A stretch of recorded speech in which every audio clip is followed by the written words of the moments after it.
Los crímenes de los asesinos en serie no necesitan adornos para resultar perturbadores. El caso de Jeffrey Dahmer ejemplifica esto de manera particularmente escalofriante. Aunque se ha narrado en múltiples tonos, siempre se mencionan las cabezas humanas guardadas en su refrigerador y sus actos de canibalismo. Sin embargo, existen detalles espantosos que la prensa especializada decidió no revelar. A pesar del amarillismo que caracterizó la cobertura mediática desde el principio, incluso los periodistas más experimentados debieron reflexionar cuidadosamente antes de escribir sus columnas. Advertir que los pormenores de este caso pueden herir sensibilidades resulta demasiado amable para describir lo que Dahmer perpetró contra sus víctimas. Una de las grandes interrogantes respecto al caso consiste en determinar si estamos ante un psicópata calculador o un enfermo mental incapaz de comprender el alcance de sus actos. El reconocido agente del FBI Robert Ressler declaró en una entrevista que si Jeffrey Dahmer no era considerado un enajenado mental, entonces no sabía quién más podría serlo. A mediados de 1990, los ciudadanos de Racine, Wisconsin, quedaron perplejos ante un caso criminal atroz. Jeffrey Dahmer, de 43 años, asesinó a un joven llamado James Madden, de 24 años mientras éste recogía fondos para un grupo medioambiental en su vecindario. Tras matarlo, lo descuartizó, colocó sus restos en bolsas de basura y los dispersó por diversos caminos rurales. Cuando la policía registró su hogar, descubrieron una enorme biblioteca repleta de videos de perversión sexual, tortura, mutilación, autopsias, accidentes y asesinatos con los cuales Dahmer se masturbaba. Los detalles que se filtraron sobre este caso mantuvieron hipnotizados a millones de norteamericanos durante varios meses. En julio de 1991, un año después, y durante la celebración de su juicio, la noticia seguía apareciendo ocasionalmente en primera plana. Pero la macabra historia de este caso sería opacada por una aún peor que ocurriría también en el estado de Wisconsin, específicamente en Milwaukee. Cerca de las 11:30 de la noche del lunes 22 de julio de 1991, los oficiales de policía Rolf Mueller y Robert Routh estaban a punto de terminar su turno en uno de los distritos más conflictivos de Milwaukee. Western Avenue era conocido como un lugar donde se concentraba todo tipo de delitos, robos, tráfico de drogas, prostitución e incluso tiroteos. Routh y Mueller se encontraban dentro de la patrulla cuando un hombre afroamericano delgado y de baja estatura se les acercó tambaleante. Tracy Edwards, de 32 años, tenía unas esposas colgando de una de sus muñecas y parecía desorientado. Le contó a los policías que había visitado el departamento de un extraño sujeto quien lo había esposado. Ambos agentes decidieron acompañarlo hasta los apartamentos Oxford, en el número 924 de la calle 25 Norte, una estructura de 3 pisos que parecía bien mantenida. Al ingresar a los pasillos, inmediatamente percibieron un hedor intenso e indescriptible. Sus entrenadas narices habían percibido numerosas veces el olor a muerte, pues eran veteranos con más de 10 años de experiencia como agentes de la ley.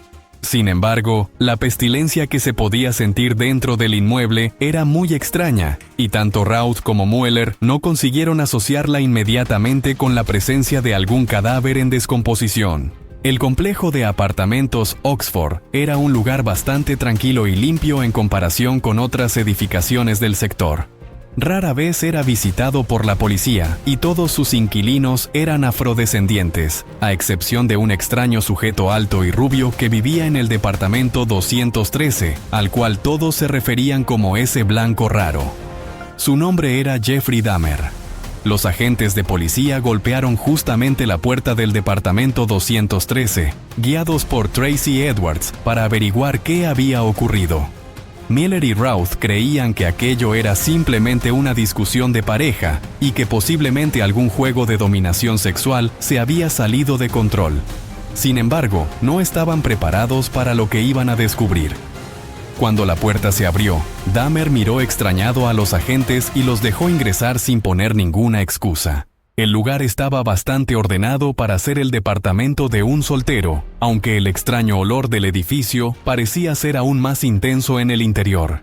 Uno de los policías le pidió las llaves de las esposas con la idea de poner fin al asunto y retirarse sin necesidad de levantar una multa. Dahmer les dijo que tenía las llaves en su dormitorio, pero antes de que fuera por ellas, Tracy Edwards advirtió a los policías que justamente en ese lugar el sujeto lo había amenazado con un cuchillo. El agente Mueller le pidió a Dahmer que se quedara donde estaba y se dirigió al dormitorio. Al ingresar, miró en el interior de un cajón de la cómoda que estaba abierto. Lo que vio allí le traería pesadillas durante meses. Se trataba de casi 30 fotografías Polaroid donde se podía ver a varios hombres descuartizados y decapitados. De inmediato le gritó a su compañero que esposara al dueño del departamento, pero este intentó huir. Routh y Dahmer rodaron por el piso, pero el sospechoso pudo ser sometido rápidamente por el oficial Mueller. Este salió de la habitación con las fotografías en la mano y se las enseñó a su compañero y a Tracy Edwards, diciéndole que tenía suerte pues el próximo podría haber sido él. Edwards no daba crédito a lo que veían sus ojos y de inmediato recordó que Dahmer se había molestado cuando intentó abrir su refrigerador para sacar una cerveza. «Quizás tenga una de esas cabezas ahí dentro», les dijo a los policías. Mueller lo miró con incredulidad y abrió la puerta del refrigerador para comprobarlo. Los vecinos recordarían tiempo después haber escuchado un grito cuando abrió la nevera y vio una cabeza humana en su interior. En realidad era él quien había gritado, pero no podía recordarlo. Los alaridos que dejó escapar el oficial fueron escuchados incluso por los vecinos que ya habían sido alertados de que algo estaba ocurriendo en el departamento 213. Una hora más tarde, cerca de la 1 de la madrugada, el lugar estaba rodeado de patrullas e incluso carros de bomberos. Varios de los inquilinos de los apartamentos Oxford se encontraban en plena calle con sus batas puestas comentando el espeluznante hallazgo. El rumor de que en Milwaukee la policía encontró una cabeza humana dentro de una nevera se diseminó como la pólvora. Varios periodistas y canales de televisión no tardaron en aparecer.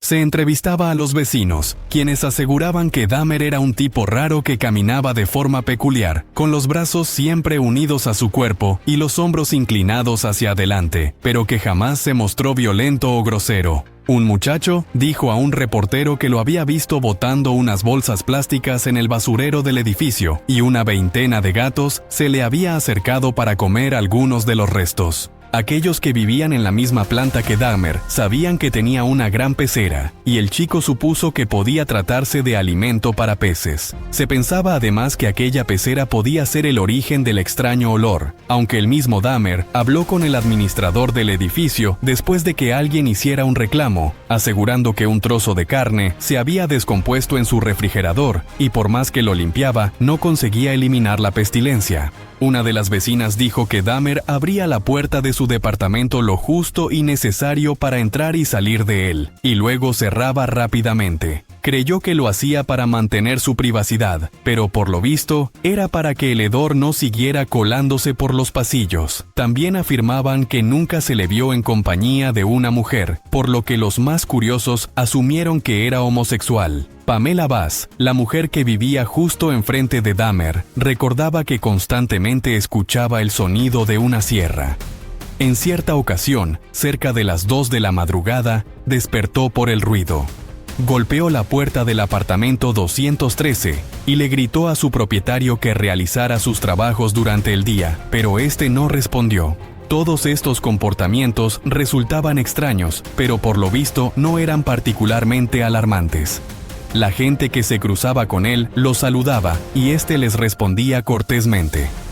Nunca se le vio agitado, nervioso o dando la sensación de que ocultaba algo. Los agentes de policía realizaron un profundo registro en el departamento de Dahmer y se toparon con varias sorpresas desagradables que no olvidarían jamás. La cocina, el comedor y el salón principal formaban un solo ambiente y estaban relativamente limpios, más allá de un par de latas de cerveza y algunos ceniceros llenos. Al día siguiente, al quitar el emboquetado del piso, se descubrirían enormes manchas de sangre que habían traspasado el suelo de madera. En las paredes del salón colgaban un par de fotografías en blanco y negro de hombres culturistas en diversas poses, además de una litografía del pintor Salvador Dalí que representaba al mundo infernal y otros cuadros curiosos. En uno de los rincones había una lámpara de lava y también una gran pecera que se hallaba sobre una mesa. Los peces de distinto color y tamaño parecían alimentados y bien cuidados. Dentro del refrigerador, el agente Mueller había descubierto una cabeza perfectamente conservada, pero al abrir el compartimiento superior se encontraron otras 3 envueltas en bolsas de plástico, además de unos bíceps y un corazón humano. En el ropero del dormitorio había un recipiente metálico lleno de líquido, con varias manos descompuestas y un pene. También se encontraron 2 cráneos y varios frascos de formol que contenían genitales masculinos. En una caja de ordenador se toparon con otros 2 cráneos humanos. 3 más serían hallados en el interior de un archivador metálico, además de varios huesos. Pero posiblemente, el origen de la pestilencia en los apartamentos Oxford provenía de la habitación de Dahmer, donde se encontraba un enorme barril azul de 216 litros. En su interior estaban sumergidas partes de cuerpos humanos en una especie de fango químico, parcialmente disueltas.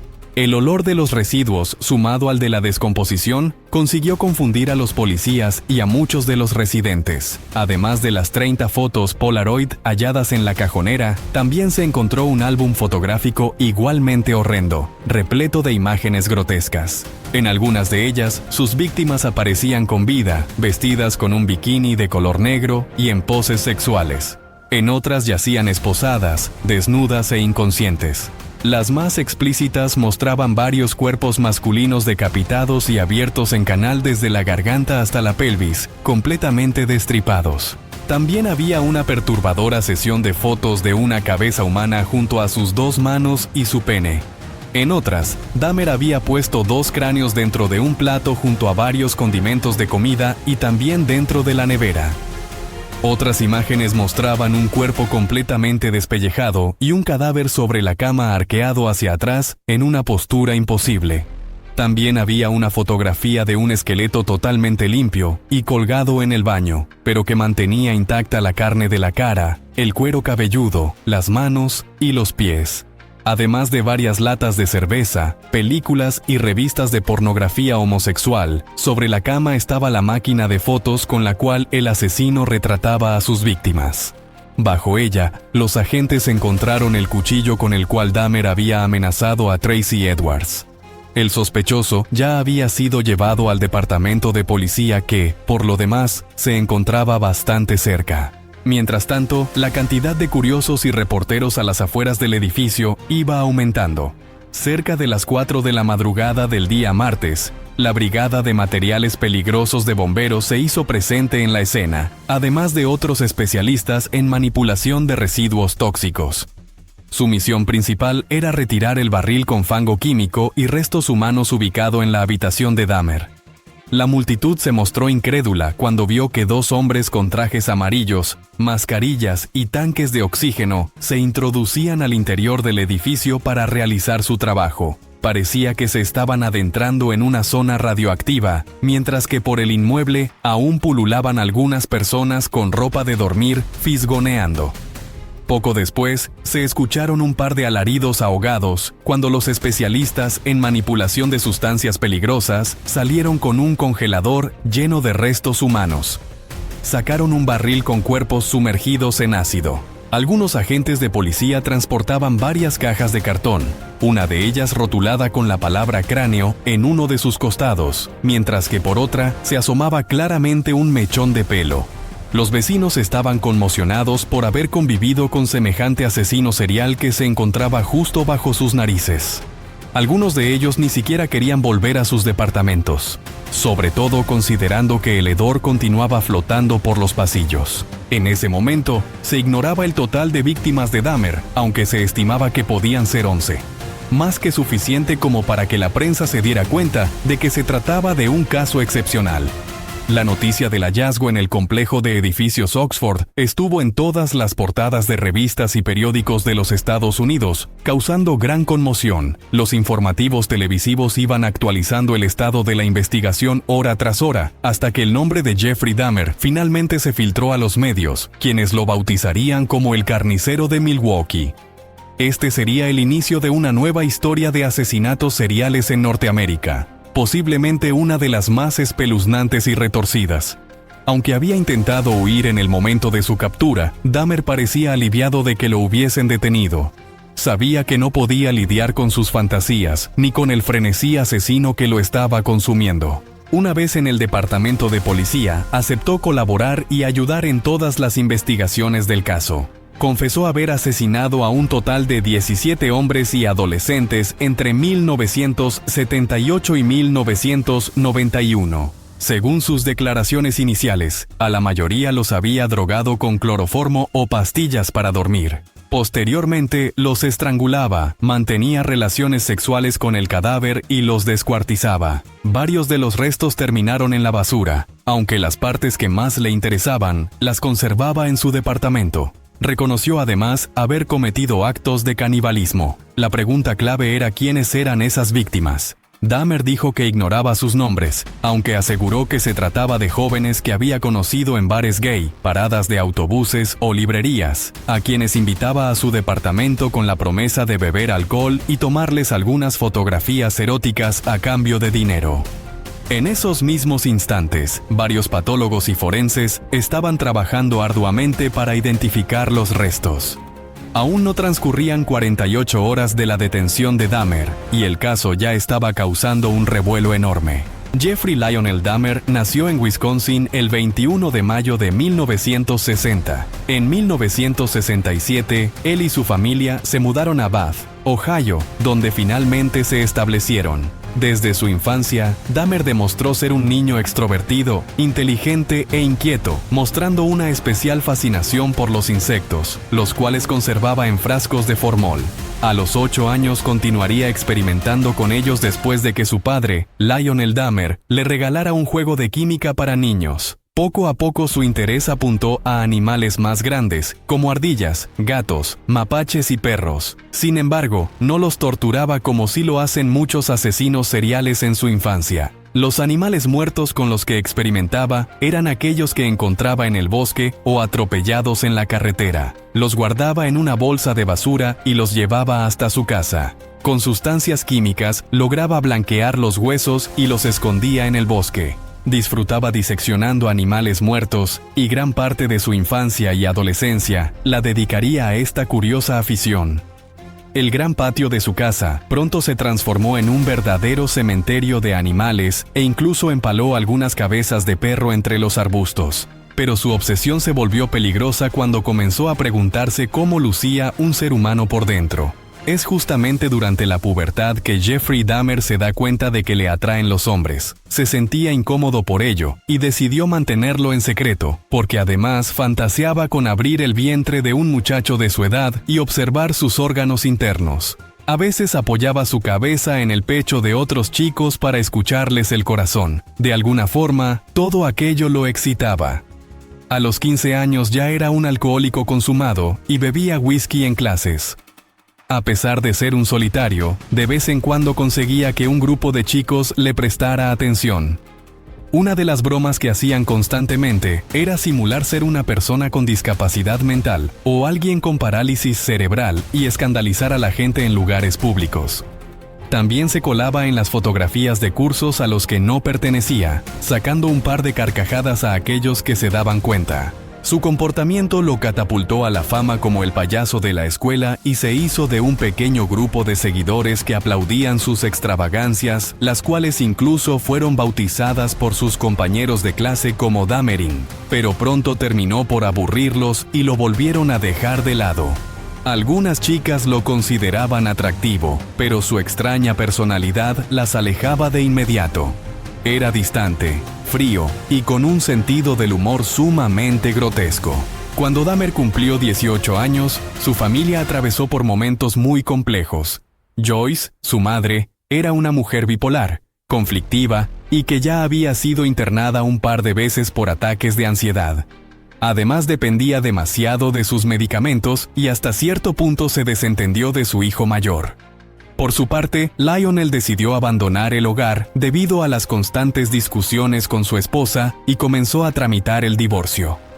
Mientras Lionel y Joyce se enfrascaron en una disputa legal por la custodia de su hijo menor, Jeffrey Dahmer se sentía más abandonado que nunca, e incluso pasó varias semanas solo en casa, pues su madre se mudó a otra ciudad con su hermano. Durante ese mismo periodo, había visto pasar a un joven que salía a correr todas las mañanas por el sector. Cierto día decidió esperarlo con un bate de béisbol para atacarlo. Su idea era dejarlo inconsciente y experimentar con su cuerpo.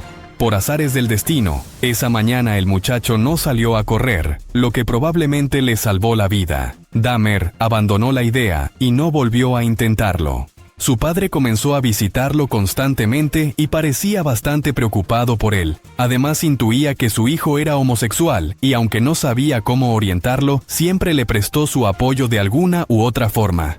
En junio de 1978, Dahmer conducía por la carretera cuando de pronto vio a Stephen Hicks, un chico que hacía autostop.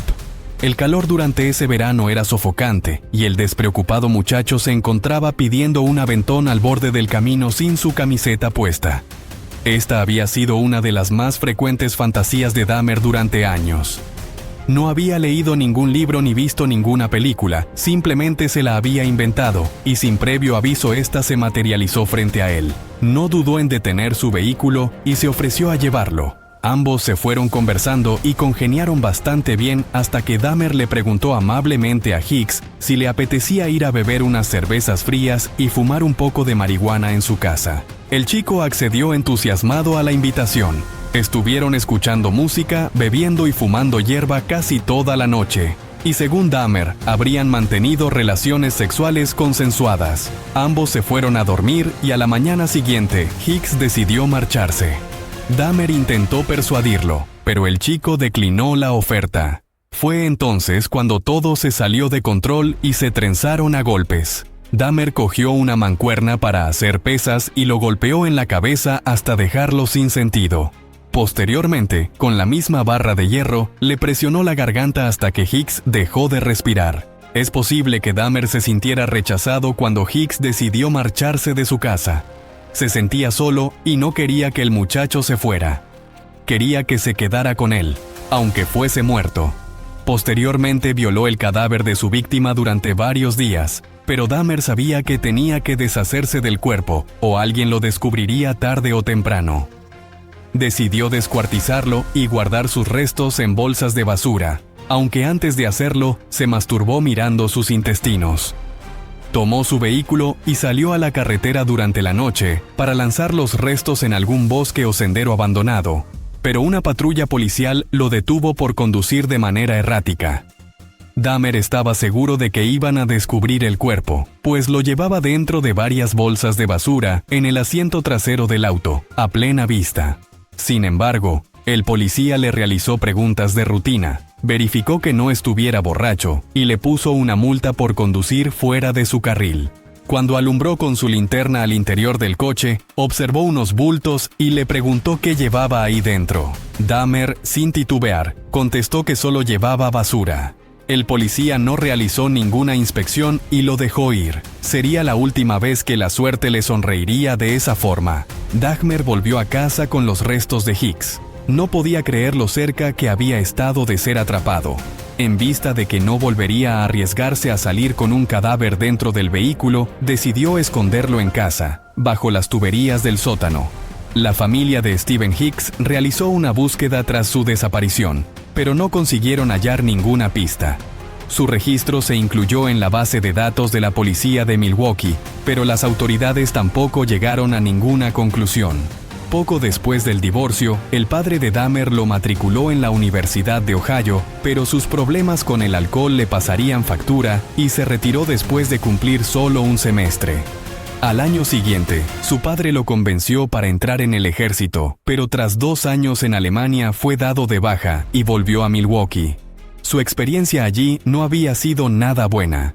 Trataba de encauzar su vida, pero su tendencia a emborracharse arruinaba todos los esfuerzos. Solía beber hasta perder el sentido, y este fue uno de los motivos por los cuales fue expulsado. En parte bebía para embotar sus fantasías más oscuras y porque se sentía tremendamente solo.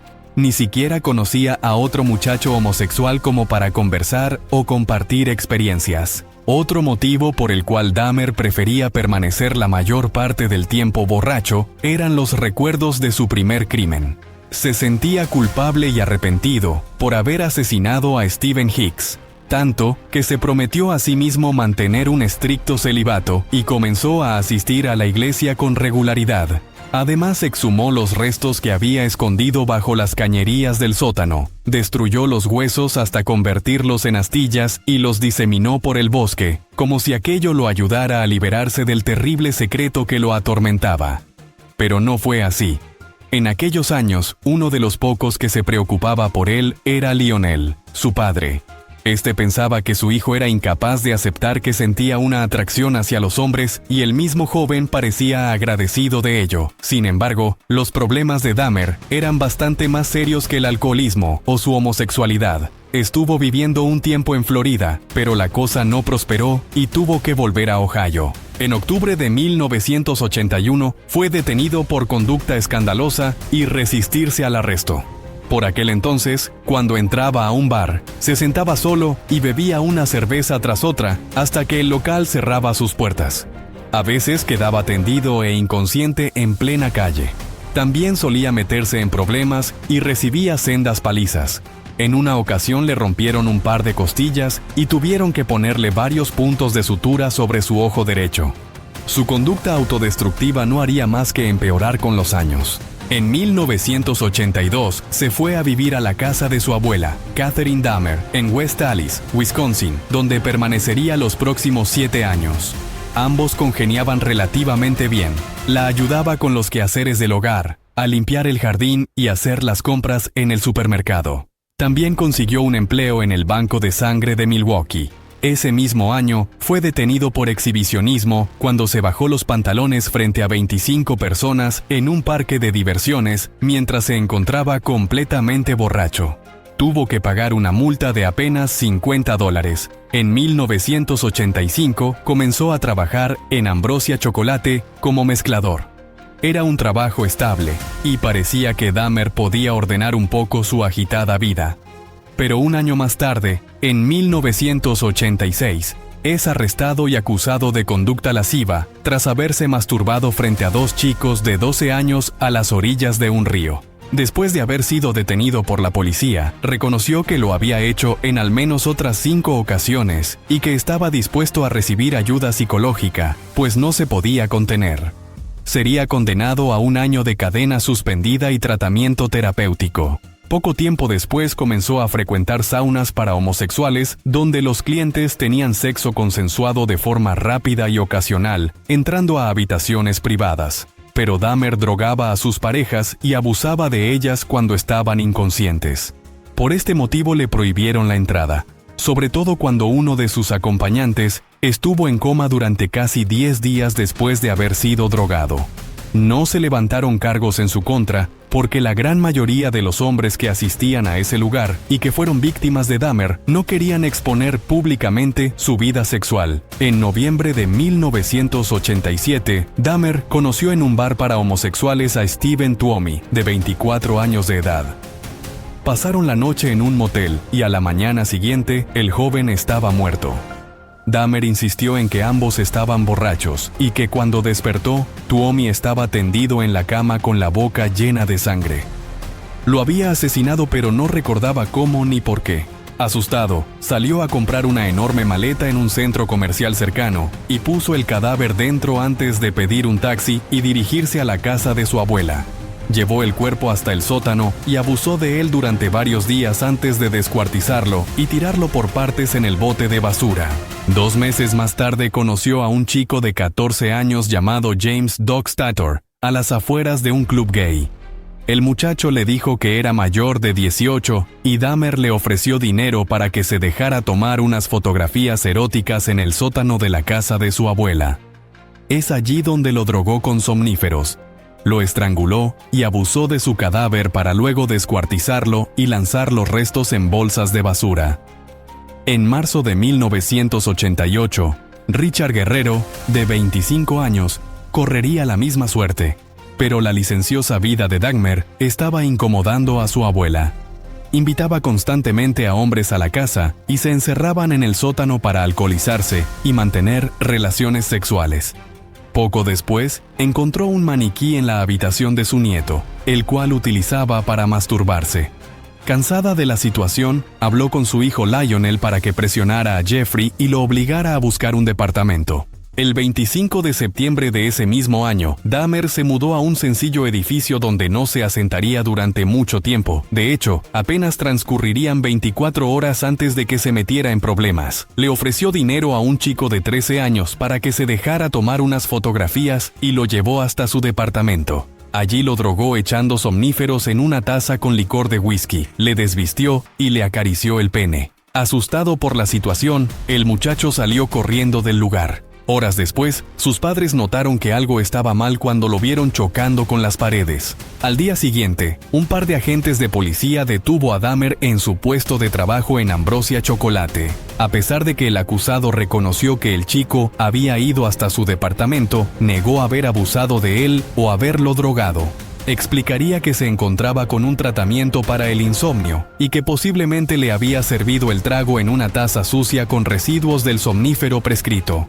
Fue puesto en libertad condicional después de que su padre pagara una multa de $10,000 y volvió a casa de su abuela, aunque se volvería a retomar el caso en los meses siguientes. El padre de Dahmer estaba avergonzado y horrorizado por lo que estaba ocurriendo. Contrató a un reputado abogado llamado Gerald Boyle y habló con él para que convencieran a su hijo de que se declarara culpable, asumiera su responsabilidad en el caso y, por sobre todo, que accediera a ser sometido a una terapia psiquiátrica. El 30 de enero de 1989, Jeffrey Dahmer se declaró culpable ante el tribunal y quedó a la espera de una sentencia, la cual se dictaría el 23 de mayo. Antes de que esto ocurriera, el 25 de marzo, asesinó a Anthony Sears, de 24 años de edad, quien se transformó en su quinta víctima, siguiendo prácticamente el mismo patrón. Lo conoció en un club gay y lo llevó al sótano de la casa de su abuela. Lo drogó, lo estranguló y luego abusó del cadáver durante días. Posteriormente lo descuartizó y lanzó sus restos en bolsas de basura. Esta vez, sin embargo, hirvió su cabeza, le quitó la carne y conservó su cráneo a modo de trofeo. Lo pintó con un aerosol de color gris y lo barnizó para que pareciera de plástico o resina. De este modo podría conservarlo y tenerlo a plena vista sin que nadie sospechara. Al mismo tiempo, disfrutaba masturbándose frente a él.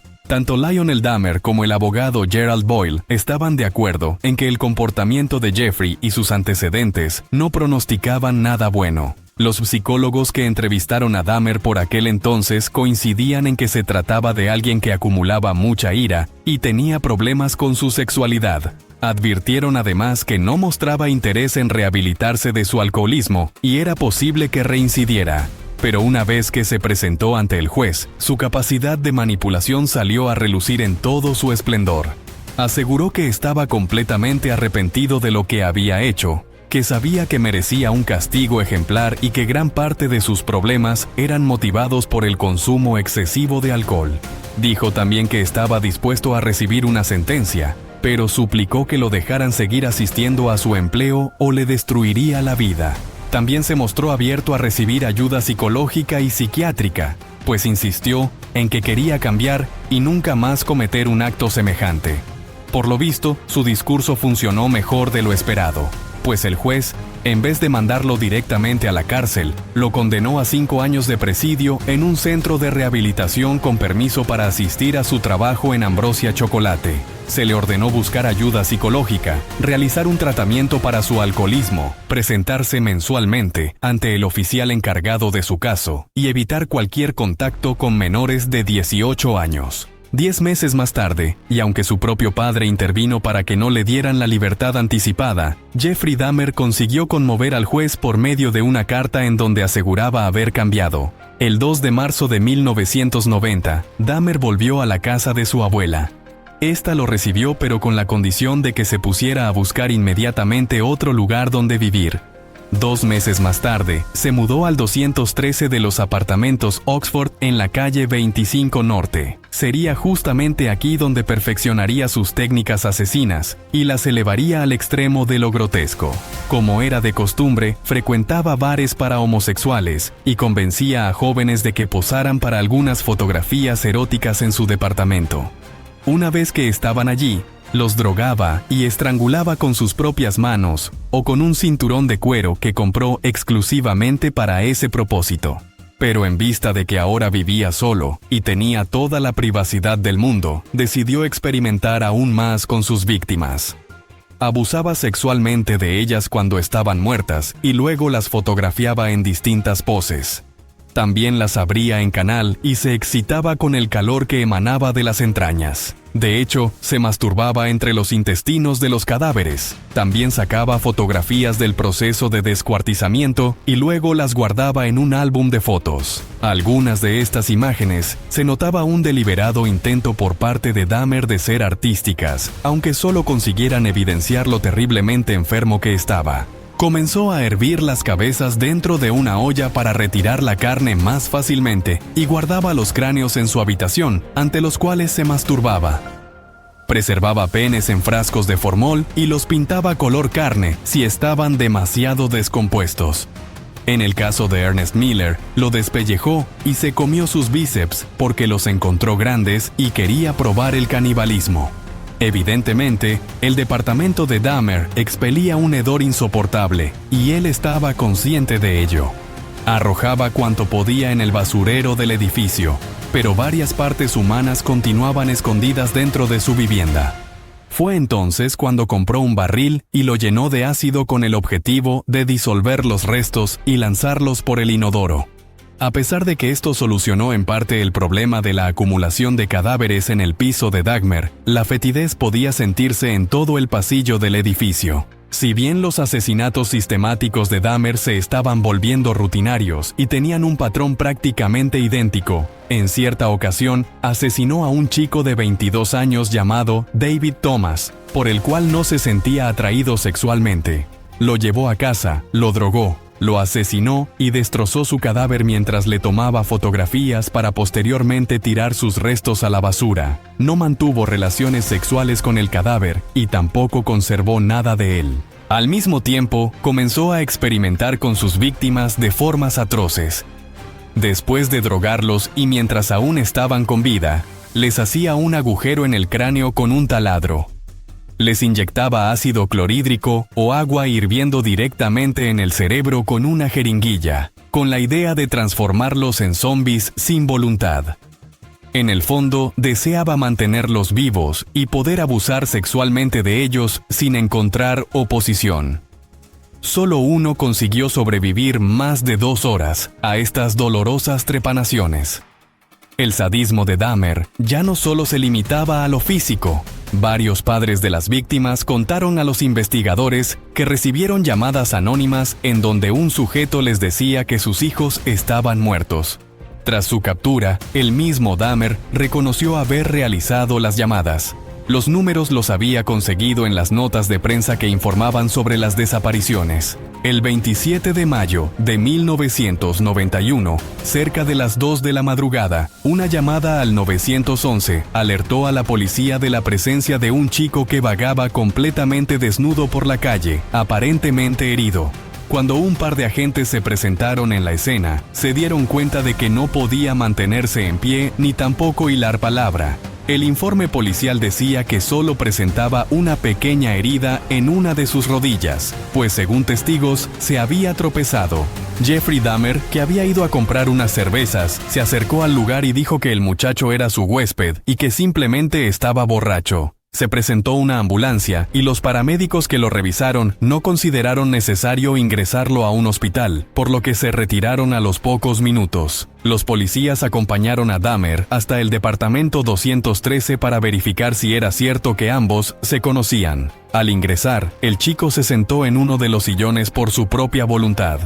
Sobre este se encontraba su ropa completamente ordenada. El lugar parecía limpio y Dahmer les mostró unas fotos Polaroid donde su invitado aparecía posando con un bikini de color negro. Aquello bastó para que los agentes se retiraran del lugar, suponiendo que ambos eran pareja.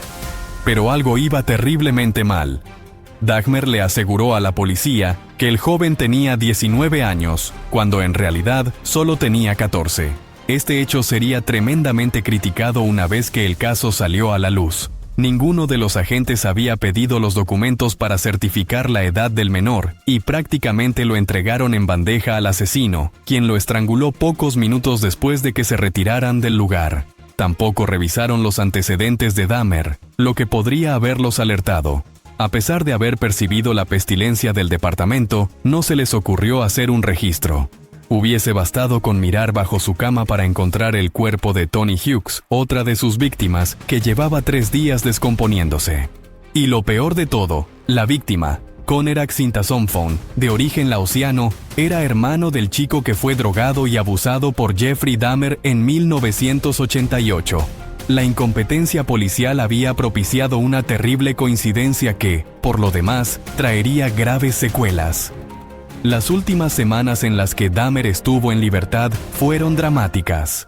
Había sido despedido de su empleo en Ambrosia Chocolate por ausentarse y llegar casi todos los días tarde.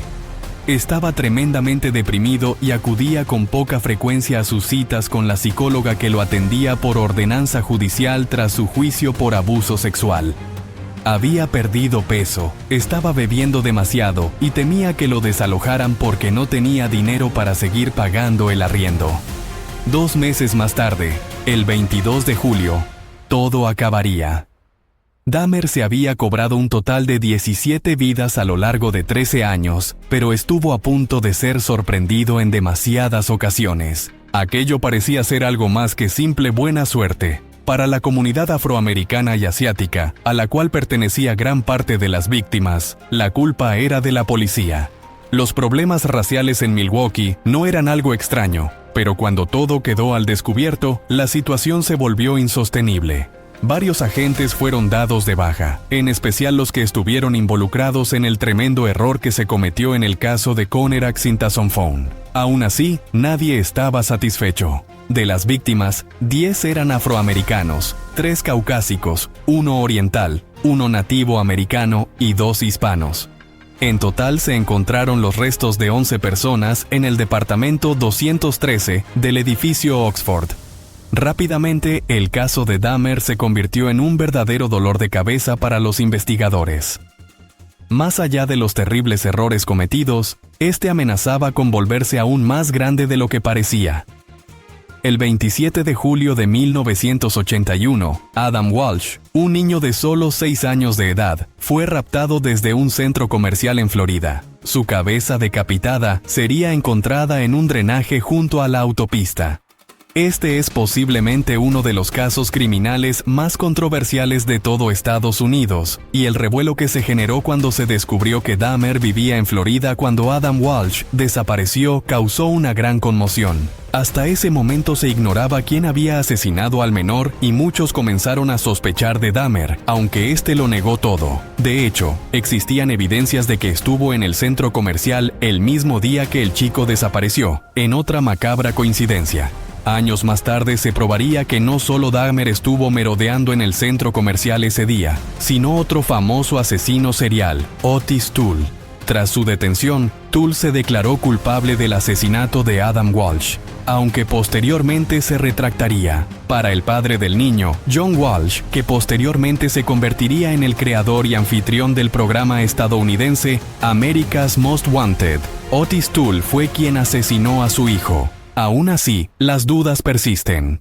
Por otro lado, cuando Dahmer estuvo en Alemania siendo parte del ejército, varios cuerpos femeninos fueron descubiertos estrangulados y apuñalados en las cercanías. Tiempo después, cuando regresó a Estados Unidos, los crímenes cesaron. Los especialistas están seguros de que estos asesinatos no fueron cometidos por Dahmer, pues no corresponden a su perfil de víctima. Aún así, sus excompañeros de milicia recordaban que a veces se perdía durante horas y se comportaba de forma extraña. A pesar de que era poco probable, se trató de investigar su vínculo con estos casos, pero no hubo resultados. La policía reservó toda un ala de la prisión para Jeffrey Dahmer. De la noche a la mañana, se había convertido en su reo más famoso. Cuando era trasladado de un lugar a otro, todos los presidiarios se acercaban a las puertas de sus celdas y lo observaban en silencio. Había una mezcla de respeto, curiosidad y miedo en torno a él. De hecho, algunos de los guardias se sentían incómodos ante su presencia. Los medios de comunicación lo habían apodado el carnicero de Milwaukee. Posteriormente también lo llamaron el caníbal de Milwaukee. En la cárcel, los reclusos lo llamaban la máquina de moler carne. Cuando alguno le dirigía la palabra para molestarlo mientras era escoltado por los guardias, Dahmer les respondía: «Ojalá te hubiese cogido a ti». Las autoridades eran conscientes de que corría riesgo tras las rejas y procuraron mantenerlo alejado de la población penal, al menos hasta que comenzara el juicio. Varias manifestaciones se llevaron a cabo en las calles de Milwaukee, apoyando a los familiares de las víctimas y condenando la ineptitud policial, acusándolos de racistas y prejuiciosos. Aseguraban que si Dahmer hubiese sido afroamericano o hispano y sus víctimas blancas, lo habrían detenido mucho antes. El Club 219, lugar donde Dahmer conoció a varias de sus víctimas, fue vandalizado, y la puerta del departamento 213 donde vivía recibió varios disparos de un revólver. Los ciudadanos de Milwaukee estaban enardecidos. También se hablaba de que el mismo Dahmer odiaba a los afroamericanos por su color de piel, pero este lo negó rotundamente. De hecho, creía que algunos de ellos eran atractivos y por eso los escogió como víctimas. Aún así, algunas personas que lo conocieron aseguraban haberlo escuchado profiriendo insultos raciales en más de una ocasión. Sin embargo, es muy probable que efectivamente se sintiera atraído por ellos. Al mismo tiempo, algunos especialistas creían que sentía envidia de sus víctimas porque éstas parecían disfrutar abiertamente de su sexualidad. Pero en lo que todos los psicólogos que analizaron su personalidad coinciden es en que se sentía tremendamente solo. Al asesinarlos, evitaba que lo abandonaran.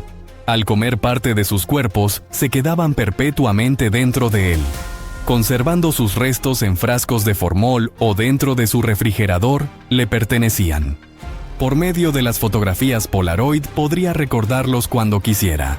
Jeffrey Dahmer se declararía culpable de todos los crímenes pero enajenado, por lo que el juicio se centraría principalmente en determinar si el acusado acabaría en la cárcel o en un asilo mental.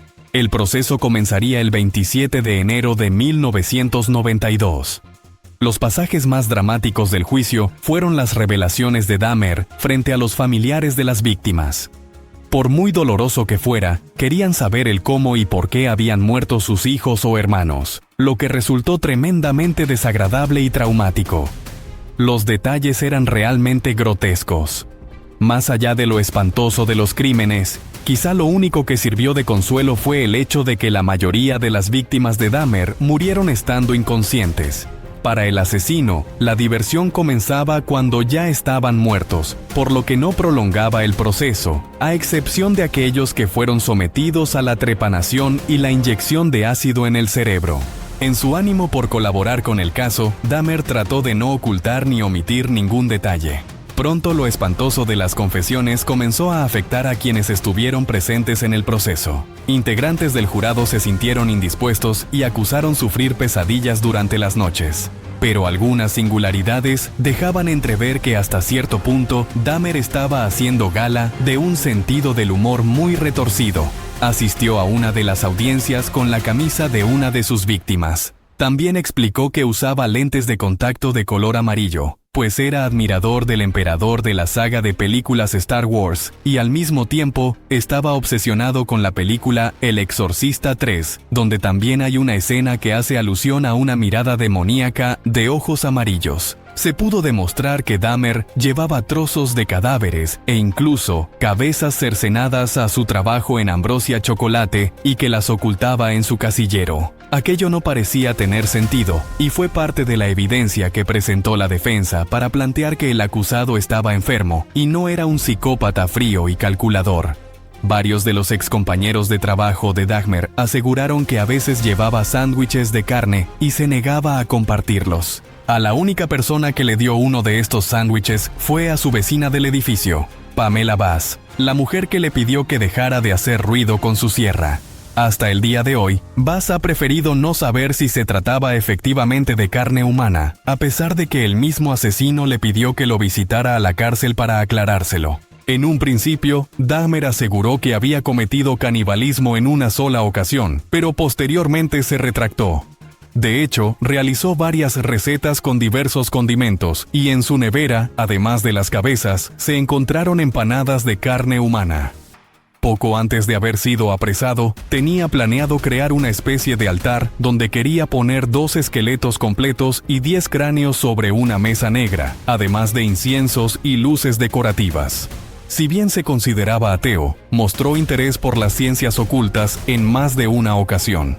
Esto solo parecía ser una más de sus excentricidades. Durante el juicio también se habló de las conductas irresponsables y autodestructivas de Dahmer para apelar a una supuesta enfermedad mental. Bebía hasta perder el sentido, derrochaba todo su dinero y tenía un estilo de vida tan arriesgado como el de sus propias víctimas. En una ocasión se equivocó de copa y se bebió la que contenía los narcóticos, y al despertar le habían robado todo su dinero. En otra oportunidad, aceptó un trago de un sujeto que conoció en un bar y quedó inconsciente, pues la bebida contenía droga. Cuando volvió en sí, estaba completamente desnudo y amarrado, colgado de cabeza, mientras el hombre lo miraba con una enorme vela. Por su fortuna, el desconocido lo dejó huir. A pesar de que varios de los especialistas que se presentaron en el juicio creían que Jeffrey Dahmer era un enfermo mental, la presión social exigía que el asesino fuera a dar a la cárcel. El mismo agente del FBI, Robert Ressler, que estuvo asesorando a la defensa, dio su punto de vista y aseguró que el acusado era un demente, pero responsable de sus actos y debía ser internado en una institución mental. El 14 de febrero, el juez leyó el veredicto del jurado. Jeffrey Dahmer fue encontrado culpable de 15 asesinatos y considerado completamente sano, por lo cual sería enviado a prisión. Una hora antes de que se dictara la sentencia, los familiares de las víctimas tuvieron la oportunidad de expresar sus sentimientos hacia el asesino. La mayoría de los discursos fueron reflexivos, recordando a sus seres queridos, aunque sin ocultar la rabia e impotencia que sentían. Pero Rita Isbell, hermana de Errol Lindsey, de 19 años, asesinado por Dahmer en marzo de 1991, no se pudo controlar. Estoy furiosa, así es como uno se pone cuando pierde el control. No quiero ver a mi madre teniendo que pasar por esto otra vez nunca. Jeffrey, te odio. Isbell avanzó amenazante hasta la mesa de la defensa y tuvo que ser detenida por los guardias, mientras Dahmer permanecía inmóvil en uno de los momentos más tensos de todo el proceso. El acusado leyó una carta donde manifestaba su arrepentimiento por los crímenes, pero no consiguió conmover a nadie. Su tono de voz monótono tampoco demostraba que estuviese mínimamente emocionado o afectado por toda la situación. Finalmente fue sentenciado a 15 cadenas perpetuas consecutivas que comprendían 957 años de prisión. Fue enviado al Instituto Correccional de Columbia, donde pasó gran parte de su estancia aislado del resto de la población penal por su propia seguridad. Al poco tiempo, solicitó permiso para compartir con otros internos. Aquello era arriesgado, pero tenerlo en aislamiento absoluto también podía ser contraproducente para su salud mental. El mayor problema era que varios presos lo querían muerto, sobre todo los afroamericanos. Es sabido que Dahmer tenía un sentido del humor muy oscuro y despertó la antipatía de varios cuando mostraba su comida y la hacía pasar por partes humanas o le advertía a los guardias que podía morderlos. Sufrió un ataque de navaja en agosto de 1994 y solo resultó con heridas leves. Pero el 28 de noviembre de ese mismo año no tuvo tanta suerte. Christopher Scarver, un recluso que sufría de esquizofrenia, lo atacó con una barra de metal de la sala de pesas, golpeándolo 2 veces en la cabeza. Dahmer murió camino al hospital a la edad de 34 años. Fue asesinado con la misma arma que años atrás había utilizado para quitarle la vida a Stephen Hicks, su primera víctima. Su cerebro fue conservado un tiempo para realizar estudios, pero finalmente fue entregado a su padre, Lionel, quien decidió cremarlo. El hombre estaba muy afectado por la muerte de su hijo y escribió un libro ciertamente conmovedor llamado La historia de un padre, donde queda al descubierto el sufrimiento de otra víctima colateral de los crímenes de Jeffrey Dahmer. Debido a la mala fama que se ganaron los apartamentos Oxford tras los hallazgos, nadie quería irse a vivir allí. Finalmente fueron demolidos en un esfuerzo por borrar de la memoria colectiva esta terrible historia. Diversos estudios demostraron que Dahmer poseía un coeficiente intelectual sorpresivamente alto de 145, pero queda en evidencia que su inteligencia emocional era prácticamente nula. Sus obsesiones y retorcidas fantasías probablemente eran el reflejo de una mente enferma. En el libro Dentro del monstruo, Robert Ressler reflexiona en profundidad sobre la personalidad de este asesino. Además de incluir parte de sus entrevistas, detalla que Dahmer hacía intentos por ser coherente, pero que cada cierto tiempo se desorientaba. A veces ni siquiera podía hablar sin hacer largas pausas en las que, según el especialista, entraba en estado catatónico. La figura de Dahmer se ha convertido en una de las más inquietantes de la criminología, porque además no demostró los típicos rasgos de un asesino en serie durante su infancia. Anne Schwartz, periodista y autora del libro El hombre que no mató lo suficiente, los macabros secretos del carnicero de Milwaukee, aseguró que por más que intentó ahondar en su infancia, no consiguió encontrar ningún evento particularmente traumático que pudiera explicar su comportamiento desviado. Ante la clásica pregunta de si un asesino serial nace o se hace, solo nos queda reflexionar al respecto. La historia de Jeffrey Dahmer nos recuerda que los monstruos pueden esconderse detrás de una fachada de normalidad, que el horror puede habitar en el departamento de al lado y que las señales de alarma muchas veces se ignoran hasta que es demasiado tarde. Si te ha impactado este relato, no olvides suscribirte al canal para más contenido sobre casos criminales que marcaron la historia.